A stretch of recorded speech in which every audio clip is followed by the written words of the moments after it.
Chintamani news Kannada ವೀಕ್ಷಕರಿಗೆ ಸ್ವಾಗತ. ಭಾರತದ ಚುನಾವಣಾ ಆಯೋಗ ತಾಲೂಕು ಆಡಳಿತ ತಾಲೂಕು SVEEP ಸಮಿತಿ ಚಿಂತಾಮಣಿ ಮತದಾರರ ಪಟ್ಟಿಯ ವಿಶೇಷ ಸಮಗ್ರ ಪರಿಷ್ಕರಣೆಗಾಗಿ ಮಾನ್ಯ ಜಿಲ್ಲಾಧಿಕಾರಿಗಳು, ತಾಲೂಕಿನ ತಹಸೀಲ್ದಾರ್ ಅವರು, ಮುನಿಸಿಪಲ್ ಕಮಿಷನರ್ ಅವರು ದ್ವಿಚಕ್ರ ವಾಹನಗಳ ಜಾಥಾ ಕಾರ್ಯಕ್ರಮವನ್ನು ಹಮ್ಮಿಕೊಂಡಿದ್ದು ಹಸಿರು ನಿಶಾನೆಯ ಮೂಲಕ ಚಾಲನೆ ನೀಡಿದರು.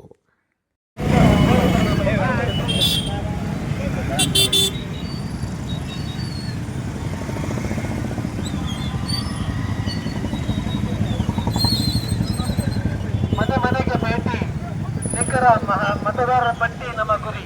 ಮನೆ ಮನೆಗೆ ಭೇಟಿ, ನಿಖರ ಮತದಾರರ ಪಟ್ಟಿ ನಮ್ಮ ಗುರಿ. ಮಾನ್ಯ ಮತದಾರ ಬಂಧು ಹೇಳಿ.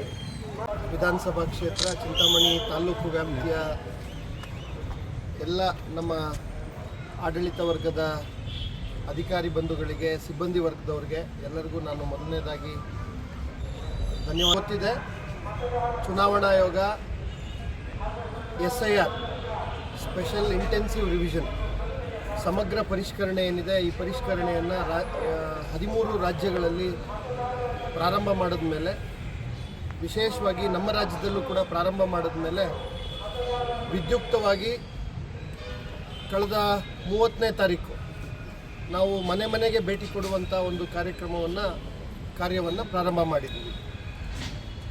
ತಮಗೆಲ್ಲ ಗೊತ್ತಿದೆ, SIRನಲ್ಲಿ 3 ರೀತಿ ಒಬ್ಬ ಮತದಾರ ತನ್ನ ಮತದಾನವನ್ನು ನೋಂದಣಿ ಮಾಡ್ಕೊಳ್ಳೋಕ್ಕೆ ಅವಕಾಶ ಇದೆ. 3 ಹಂತದಲ್ಲಿ.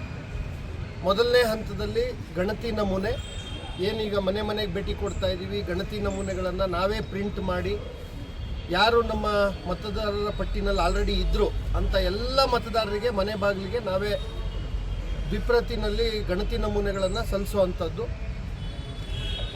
ಆ ಕೆಲಸ ಸಲ್ಲಿಸಿ ಅವರಿಂದ ಬರೀ ಒಂದು ಗಣತಿ ನಮೂನೆಯ ಕೆಲವು ಮಾಹಿತಿಗಳನ್ನು ಅವರಿಂದ ಮಾಹಿತಿಯನ್ನು ಪಡೆದು ಅವರ ಸಹಿಯೊಂದಿಗೆ ಅದನ್ನು ಹಿಂಪಡೆಯೋದು, ನಂತರ ಅದನ್ನು ತಂತ್ರಾಂಶದಲ್ಲಿ ಅಳವಡಿಸ್ತಕ್ಕಂಥದ್ದು.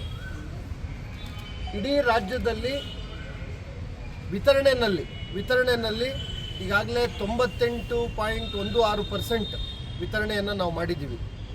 100 ಮತದಾರರಲ್ಲಿ 98.16 ಮತದಾರರಿಗೆ ಈಗಾಗಲೇ ಅವ್ರ ಮನೆ ಬಾಗಿಲಿಗೆ ಈ ನಮೂನೆಗಳನ್ನು ತಲುಪಿಸಿದ್ದೀವಿ.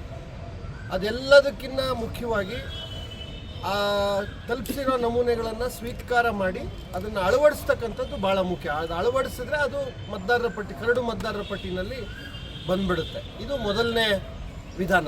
ಸೊ ಈ ಅಳವಡಿಸೋವಂಥ ಕೆಲಸದಲ್ಲೂ ಕೂಡ ಇಡೀ ರಾಜ್ಯದಲ್ಲಿ ನಮ್ಮ ಜಿಲ್ಲೆ ಮೊದಲನೇ ಸ್ಥಾನದಲ್ಲಿದೆ. ಅದಕ್ಕೆ ಸಾಕಷ್ಟು ಇದಕ್ಕೆ ಈ SIRನಲ್ಲಿ ಎಲ್ಲ ಭಾಗಿದಾರರು, ಅದು ಪ್ರಮುಖವಾಗಿ ಮತದಾರರಿರ್ಬೋದು, ಚುನಾವಣಾ ಪಕ್ಷಗಳಿರ್ಬೋದು, ಅವರ ಪ್ರತಿನಿಧಿಗಳಾಗಿ BLA 1, BLA 2ಗಳಿರ್ಬೋದು, ಚುನಾವಣಾ ಪ್ರಕ್ರಿಯೆಯಲ್ಲಿ ಈ SIR ಪ್ರಕ್ರಿಯೆಯಲ್ಲಿ ತಮ್ಮನ್ನು ತಾವು ತೊಡಗಿಸ್ಕೊಂಡು ತುಂಬ ಪರಿಶ್ರಮ ಆಗ್ತಾ ಇರ್ತಕ್ಕಂಥ ನಮ್ಮ ಎಲ್ಲ ಇಲಾಖೆಗಳ ಸಿಬ್ಬಂದಿ ವರ್ಗದವರು, ಅಧಿಕಾರಿ ಬಂಧುಗಳು ಎಲ್ಲರೂ ಇರಬಹುದು, ಮಾಧ್ಯಮ ಸನ್ಮಿತ್ರರಿರ್ಬೋದು. ಅಂತಿಮವಾಗಿ ಈ SIRನ ಏನಂತಾರೆ ಹೃದಯ ಭಾಗವಾಗಿರ್ತಕ್ಕಂಥ ಮತದಾರರಿರ್ಬೋದು. ಸೊ ಈಗ 35% ರೀಚ್ ಆಗಿದ್ದೀವಿ. 35.45% ಇಲ್ಲಿವರೆಗೆ ನಾವು ಡಿಜಿಟೈಸ್ ಮಾಡಿದ್ದೀವಿ. ಇದು ಮೊದಲನೇ ಹಂತ. ಆಗೋದಿಲ್ವೋ ಅವರಿಗೆ ಎರಡನೇ ಹಂತವಾಗಿ ಅಂತ ಎಲ್ಲರಿಗೂ ಕೂಡ ನೋಟಿಸನ್ನು ನಾವು ಕೊಡ್ತೀವಿ. ಆ ಹಂತದಲ್ಲಿ ನೋಟಿಸ್ ಕೊಟ್ಟ ಮೇಲೆ ಆ ನೋಟಿಸ್ಗೆ ಅವರು ಉತ್ತರ ಕೊಡೋದ್ರ ಜೊತೆಗೆ ಒಂದು ಡಿಕ್ಲರೇಷನ್, ಒಂದು ಘೋಷಣಾ ಪತ್ರ ಕೊಡಬೇಕು. ಮತ್ತು 11 ದಾಖಲೆಗಳೇನು ಚುನಾವಣಾ ಆಯೋಗ ನಿಗದಿಪಡಿಸಿದೆ ಆ ದಾಖಲೆಗಳಲ್ಲಿ ಒಂದು ದಾಖಲೆಯನ್ನು ಕೊಡಬೇಕು. ಚುನಾವಣಾ ನೋಂದಣಾಧಿಕಾರಿಗಳ ಮುಂದೆ ವಿಚಾರಣೆಗೆ ಹಾಜರಾಗಬೇಕು. ಅದಾದಮೇಲೆ ಅವರು ಮತದಾರರ ಪಟ್ಟಿನಲ್ಲಿ ನೋಂದಣಿ ಆಗ್ತಾರೆ. ಇದು 2ನೇ ವಿಧಾನ. 3ನೇ ವಿಧಾನ, ಈ 2ನೇ ವಿಧಾನ ಸ್ಟಾರ್ಟ್ ಆಗುವಂಥದ್ದು ಆಗಸ್ಟ್ 5ನೇ ತಾರೀಕಿಂದ. 3ನೇ ವಿಧಾನ ಹೊಸದಾಗಿ ಯಾರು ಮತದಾರರ ಪಟ್ಟಿನಲ್ಲಿ ಸೇರ್ಪಡೆ ಆಗಬೇಕು ಅಂತ ಅಂದ್ಕೊಳ್ತಾರೆ, ನಾವು ನೋಟಿಸ್ ಕೊಡೋದಿಲ್ಲ. ಈಗ ನಾವು ನೋಟಿಸ್ ಯಾರಿಗೆ ಕೊಡ್ತೀವಿ, ಆಲ್ರೆಡಿ ಮತದಾರರ ಪಟ್ಟಿನಲ್ಲಿ ಇರೋರಿಗೆ ಮಾತ್ರ ಕೊಡ್ತೀವಿ. ಈ ಗಣತಿ ನಮೂನೆಯನ್ನು ನಮ್ಗೆ ಹಿಂದಿರುಗಿಸದೇ ಇದ್ದರೆ ಅಂಥವ್ರಿಗೆ ಕೊಡ್ತೀವಿ. ಆದರೆ ಮತದಾರರ ಪಟ್ಟಿನಲ್ಲೇ ಇಲ್ಲ, ಈ ಹೊಸದಾಗಿ 18 ವರ್ಷ ತುಂಬಿರೋ ಅಂಥವ್ರು ಅಥವಾ ಇದುವರೆಗೂ ಮತದಾರರ ಪಟ್ಟಿನಲ್ಲೇ ಬಂದಿಲ್ಲ ಅಂತಕ್ಕಂಥವ್ರಿಗೆ 3ನೇ ವಿಧಾನ ಇದೆ. ಆ 3ನೇ ವಿಧಾನನೂ ಕೂಡ ಅದೇ ದಿನಾಂಕದಂದು 5/8ರಿಂದನೇ ಆ ವಿಧಾನನೂ ಕೂಡ ಪ್ರಾರಂಭ ಆಗುತ್ತೆ. ಅದು ಹೊಸದಾಗಿ ನಮೂನೆ 6 ಕೊಡುವಂಥದ್ದು. ಆ ಹೊಸದಾಗಿ ನಮೂನೆ 6 ಕೊಡಬೇಕಾದ್ರೂ ಡಿಕ್ಲರೇಷನ್ ಕೊಡಬೇಕು, ದಾಖಲೆಗಳನ್ನು ಕೊಡಬೇಕು, ಪ್ಲಸ್ ನಮೂನೆ 6 ಕೊಡಬೇಕು.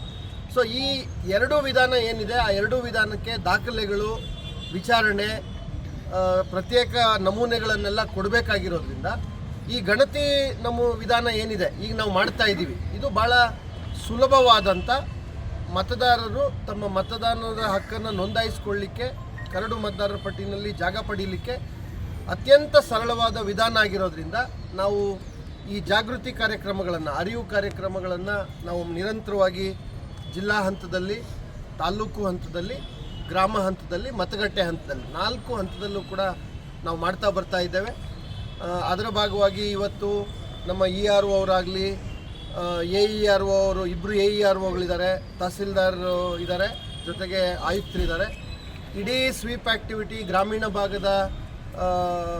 ಗ್ರಾಮೀಣ ಭಾಗದಲ್ಲಿ BLOಗಳಿಗೆ ಸಹಕಾರ ಕೊಡುವಂಥದ್ದು, ಈ ಸ್ವೀಪ್ ಆ್ಯಕ್ಟಿವಿಟಿ ಇವನ್ನೆಲ್ಲ ನೋಡಲಿಕ್ಕೆ ನಮ್ಮ EO ಅವರು ಕೂಡ ನೇತೃತ್ವವನ್ನು ವಹಿಸಿ ನೋಡ್ತಾ ಇದ್ದಾರೆ. ಇದ್ರ ಜೊತೆಗೆ ನೋಡಲ್ ಅಧಿಕಾರಿಗಳಾಗಿ CDPO ಅವರಿದ್ದಾರೆ, BEO ಅವರಿದ್ದಾರೆ. ಈಗ ನಾನು ಈಗ ತಾನೇ ಕೇಳ್ಪಟ್ಟೆ BRCಗಳು, CRPಗಳು ಒಂದು ರೀತಿ ನಮ್ಮೆಲ್ಲರ ಜವಾಬ್ದಾರಿ ಅನ್ನೋ ಭಾವನೆಯಲ್ಲಿ ತಾವೆಲ್ಲ ಈ ವಿಧಾನಸಭಾ ಕ್ಷೇತ್ರದ ವ್ಯಾಪ್ತಿನಲ್ಲಿ ತಾವೆಲ್ಲ ಕೆಲಸ ಮಾಡ್ತಾ ಇದ್ದೀರ. ಹಾಗಾಗೇ ಈ ಭಾವನೆಯಲ್ಲಿ ಇಡೀ ಜಿಲ್ಲೆಯಲ್ಲಿ ಕೆಲಸ ಆಗ್ತಾ ಇರೋದ್ರಿಂದನೇ ಜಿಲ್ಲೆ ಮೊದಲನೇ ಸ್ಥಾನದಲ್ಲಿದೆ. ನಿನ್ನೆ ನಮ್ಮ ಚುನಾವಣಾ ಆಯೋಗದ ಪ್ರತಿನಿಧಿಗಳಾಗಿ ಏನು CEO ಅವರು ನಮ್ಮ ರಾಜ್ಯದಲ್ಲಿದ್ದಾರೆ, ಅನ್ಬುಕುಮಾರ್ ಸರ್, ಹಿರಿಯ IAS ಅಧಿಕಾರಿಗಳು ಸರ್ ಕೂಡ ನಮ್ಮ ಜಿಲ್ಲೆಯ ಪ್ರಗತಿ ಮತ್ತು ಕ್ಷೇತ್ರ ಪರಿಶೀಲನೆ ಇವೆಲ್ಲವಕ್ಕೂ ಕೂಡ ಬಂದಿದ್ದರು. ಇನ್ನೊಂದಷ್ಟು ವಿಶೇಷವಾಗಿ ಚಿಂತಾಮಣಿನಲ್ಲಿ ನಮ್ಮ BLOಗಳು, ಅದರಲ್ಲೂ ನಗರ ಭಾಗದಲ್ಲಿ BLOಗಳು ಇನ್ನೊಂದಷ್ಟು ಸಾಕಷ್ಟು ಪರಿಶ್ರಮವನ್ನು ಹಾಕಿ ಕೆಲಸ ಮಾಡ್ತಾಯಿದ್ರು ಕೂಡ ಇನ್ನೊಂದಷ್ಟು ವೇಗವನ್ನು ಪಡ್ಕೊಳ್ಬೇಕಾಗುತ್ತೆ. ಜಿಲ್ಲೆಯ ಸರಾಸರಿಗಿಂತ ಸ್ವಲ್ಪ ಚಿಂತಾಮಣಿನಲ್ಲಿ ಕಡಿಮೆ ಇರ್ತಕ್ಕಂಥದ್ದು. ಹಾಗಾಗಿಯೇ ಇವತ್ತು ಈ ಜಾಥಾ, ಅರಿವು ಮೂಡಿಸ್ತಕ್ಕಂಥದ್ದು, ಬೈಕ್ ರ್ಯಾಲಿ ಇವನ್ನೆಲ್ಲ ಇಟ್ಕೊಂಡಿದ್ದಾರೆ ತಾಲೂಕು ಆಡಳಿತದ ವತಿಯಿಂದ. ಸೊ ಅದರಲ್ಲಿ ನಾನು ಕೂಡ ಭಾಗಿಯಾಗಿದ್ದೀನಿ. ಮತದಾರರಿಗೆ ಮಾಹಿತಿ ಕೊಡುವಂಥದ್ದು, ಅರಿವು ಮೂಡಿಸ್ತಕ್ಕಂಥದ್ದು ಒಂದು ಭಾಗ ಆದರೆ, ಮತದಾನದ ಪ್ರಕ್ರಿಯೆಯಲ್ಲಿ ಏನು ನಾವು ನೇರವಾಗಿ ಭಾಗಿಗಳಾಗಿದ್ದೀವಿ, ಅಧಿಕಾರಿಗಳು, ಸಿಬ್ಬಂದಿ ವರ್ಗದವರು, ನಾವು ಜಾಗೃತಿ ತಗೊಳ್ಳೋದು ಭಾಳ ಮುಖ್ಯ. ನಾವು ಸಂಕಲ್ಪ ಮಾಡಬೇಕಾಗಿದೆ, ಈ ಗಣತಿ ನಮೂನೆಯಲ್ಲೇ ಕನಿಷ್ಠ 90% ನಾವು ಇವಾಗಲೇ ಎಲ್ಲ ಗಣತಿ ನಮೂನೆಗಳನ್ನು ಹಿಂಪಡೆದು